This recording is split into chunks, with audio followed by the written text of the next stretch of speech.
persons. It is really a privilege to be here in Gorakhpur. I would like to heartily thank the organizers, Dr. Manoj Srivastava, Dr. Alok Kumar Gupta, Dr. Sudhir Kumar Gupta for giving me this wonderful opportunity to be a part and to come to this part of the country, which is extremely beautiful and very important heritage city.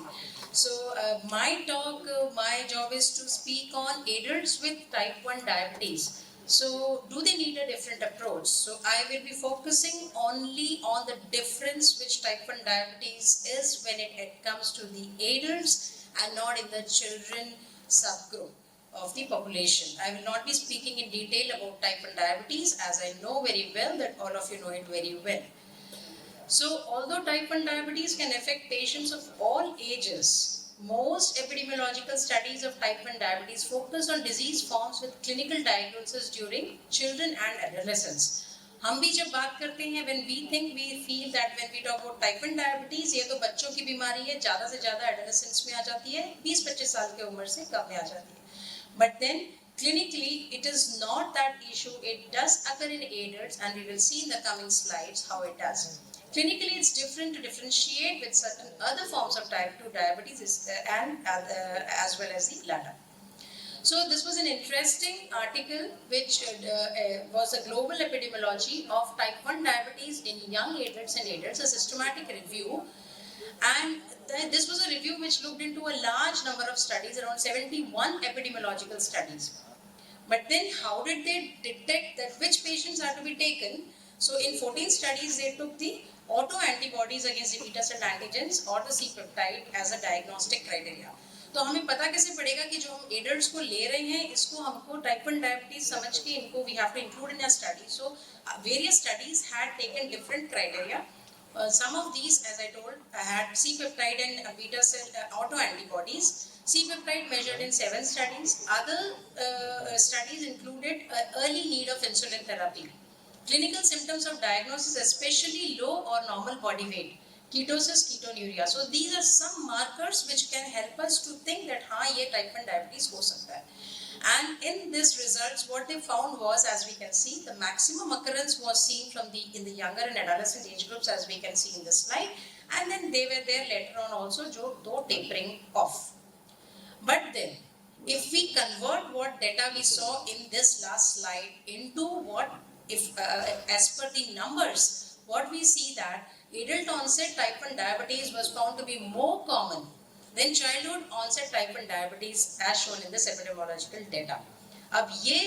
This line is a little tricky because if you go into detail about it, depth of it, you see that in southeastern Sweden, one of the main studies which was done, they found that it was incidence was same. Incidence means newly occurring disorder.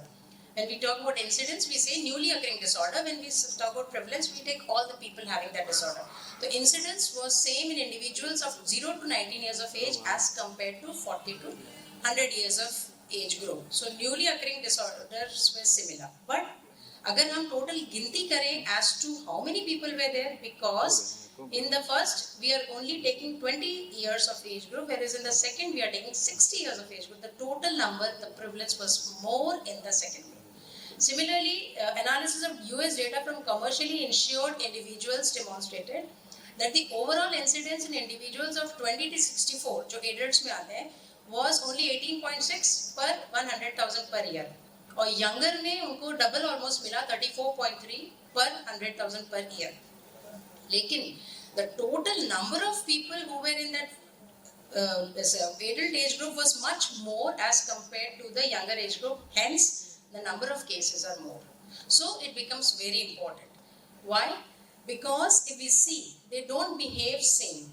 There are key genetic, immune, metabolic differences in both of these type 1 diabetes in children as compared to type 1 diabetes in adults. It is not well understood. The profile of type 1 diabetes in adults is not well understood, and some of them may not even require insulin at diagnosis. So what happens? There is a substantial risk of misclassification and leading to poor control and an improper treatment and poorer outcomes. This was in a very interesting perspective where they looked into adult onset type 1 diabetes, current understandings and challenges, printed in Diabetes Care published in Diabetes Care in 2021. And what they looked into a large number of studies for finding out what is the natural history of type 1 diabetes in these people. So basically, some of the studies at the end of the spectrum, like baby diab, was a prospective birth cohort study where the newborns were taken and then they were followed up for a long time to ask how they behave, how they develop, whether they develop type 1 diabetes or not. Then there was a TEDdy study which was the environmental determinants of diabetes in the young. Both these studies primarily focused on events occurring in the childhood. Then there were some studies like TrialNet, which was an autoantibody positive adults and children. This was a chiefly American study.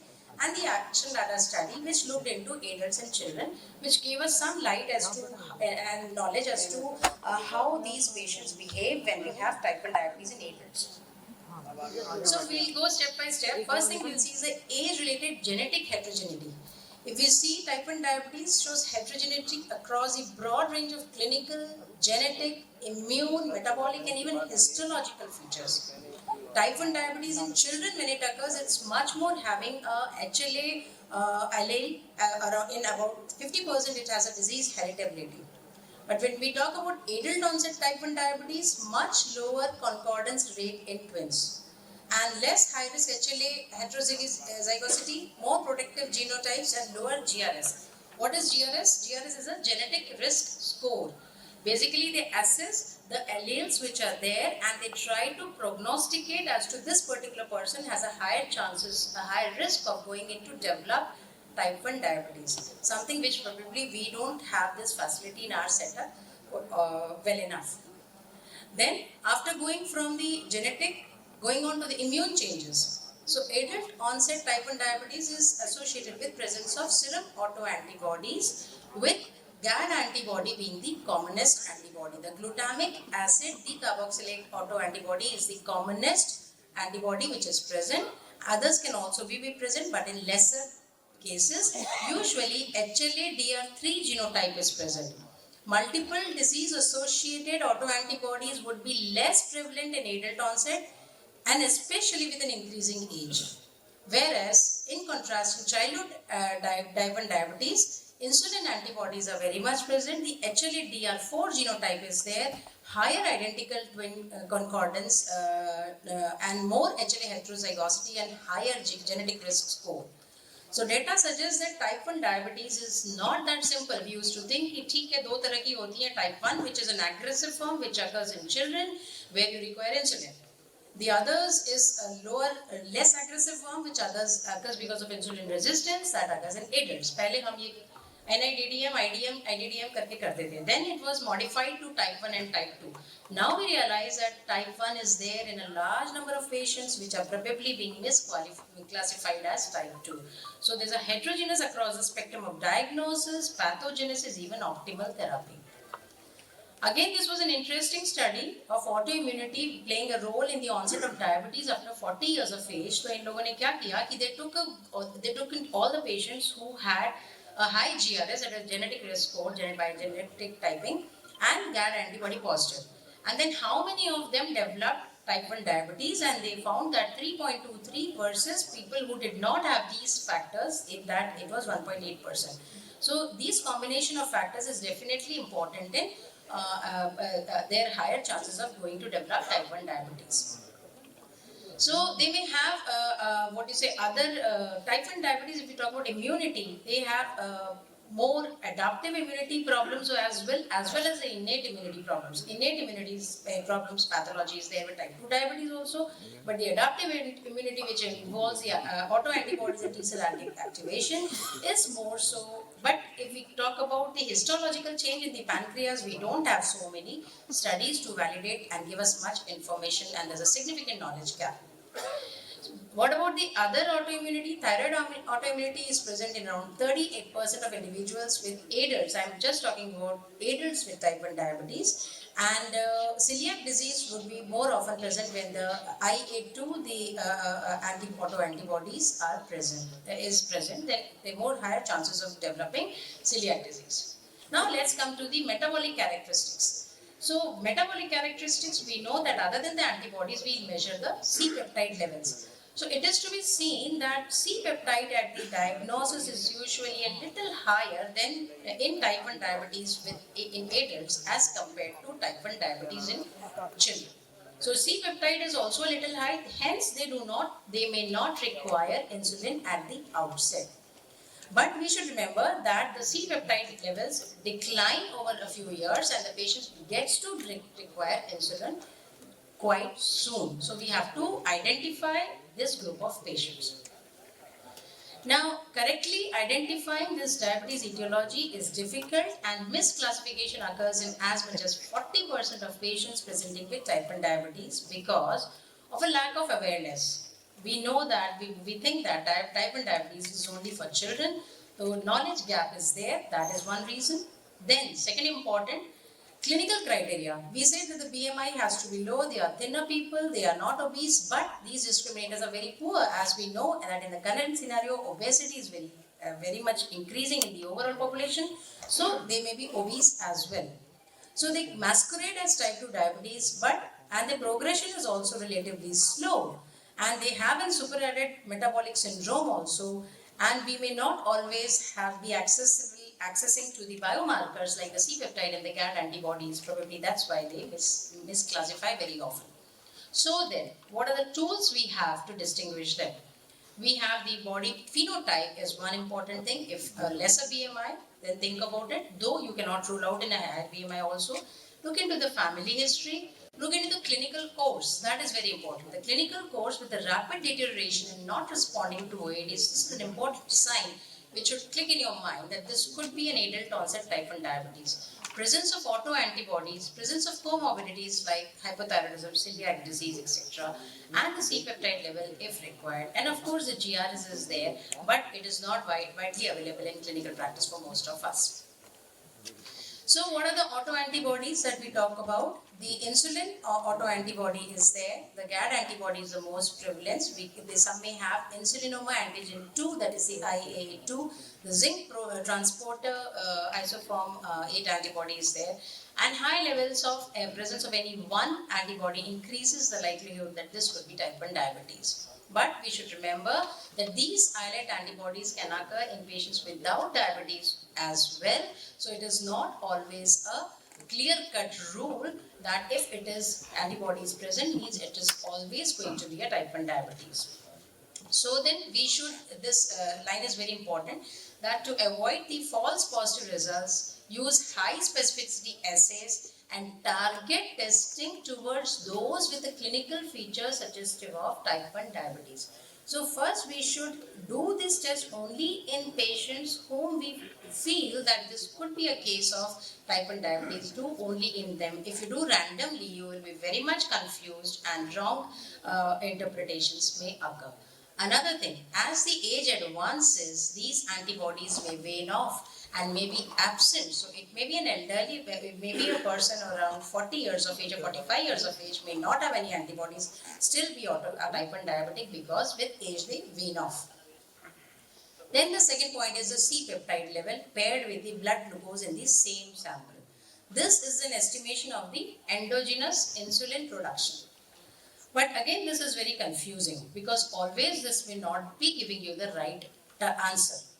It is mostly useful when the levels fall below 300 picomole per liter. So this figure is important. If the levels are below 300 picomole per liter, more likely type 1 diabetes. If the levels are more than 600 picomoles per liter, more likely type 2 diabetes. And then again, we don't have clear-cut thresholds and categorically we cannot define. This is just an estimate which I am telling you on the basis of various literature that I have gone through. So it should be interpreted with the context of other clinical and lab features. And another point, should we take a fasting or a random C-peptide? Always a random C-peptide is superior as compared to a fasting C-peptide. For obvious reasons, in a fasting state, it is going to be suppressed. So after meals, if it gets stimulated, then that means that the pancreas are working good enough. The endogenous insulin production is there. C-peptide can be useful to guide therapy also. For example, someone has a C-peptide less than 300 picomole per liter, we should think of starting insulin immediately in these patients. If it is more than 300, then we could have insulin maybe combined with other diabetes therapy. The could be is an important thing, that the authors don't say that it should be, other therapy should be given, but you can try other therapies, of which would we like to add sulfonylureas?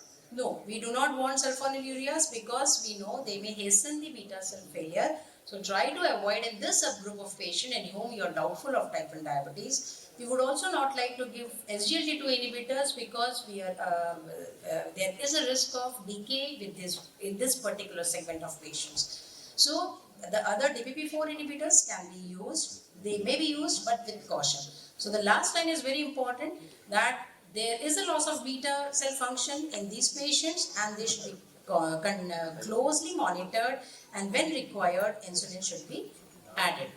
So in the absence of any prospectively validated decision support tools in the multi-ethnic populations, how does a practicing physician realize? So some things that I could find out from the literature I have brought for you, that in the presence of autoimmunity, other clinical features suggestive of type 1 diabetes, a lesser age diagnosis, low BMI, unexplained or rapid worsening of clinical course manifesting as a lack of response or rising HbA1c with OADs. This is very important. This point is very important. Rapid requirement for insulin therapy, especially within 3 years of diagnosis. In such patients, we can think of type 1 diabetes, that yes, what we thought of T2DM is probably not a case of T2DM. Let's go in for islet antibodies and C-peptide if possible, otherwise to start the insulin therapy. This is a nice guidelines which is quite similar to just in 2022 it has been published, but it is similar to what I have just spoken in the past 10-15 minutes. And they say that there should be high risk should be considered when there is evidence of ketosis, any one or more of these features. Ketosis, rapid weight loss, age under 50 years, BMI less than 25, a person family history of autoimmune disorders. But the next point, do not use age or BMI alone. Revisit the diagnosis and measure the antibodies if possible. Do not routinely measure a C-peptide to diagnose the type 1 diabetes. That can give you wrong false results. But we may consider if autoantibody negative, you are strongly suspecting, going for a random or a non-fasting C-peptide with a paired blood glucose. Then just a few points about diabetes associated comorbidities and complications. What about decay?